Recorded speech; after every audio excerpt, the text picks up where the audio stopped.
তোমরা সবাই মরবে।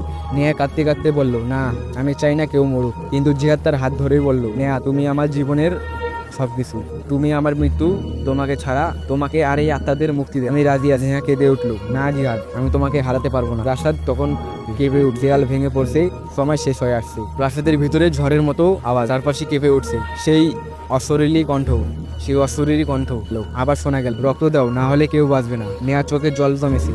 জিহাদ তার হাত শক্ত করে ধরে আছে। চারপাশে বাতাসের আর আতঙ্কের গন্ধ। আলামিন ধীরে ধীরে সামনে এগিয়ে এসে বলল, শোনো সবাই, আমি ঠিক করেছি, আমি আমার রক্ত দেব। আমার জীবন দিয়ে যদি এই অভিশাপ ভাঙা যায় তবে তাই করব, তবে তাই হোক। রফিক চিৎকার করে উঠল, না আলামিন, না আলামিন, তুমি পাগল হয়ে গেছো না, আমরা অন্য কোনো উপায় বের করবো। কিন্তু আলামিন শান্ত গলায় বলল, কখনো কখনো ভালোবাসার মানে হলো আত্মত্যাগ, হয়তো এটাই আমার নিয়তি। প্রেতাত্মার ছায়া সামনে এলো, তার কণ্ঠ শীতল, রক্তের বিনিময়ে অভিশাপ ভাঙা হবে, কিন্তু মনে রেখো, একবার রক্ত দিলে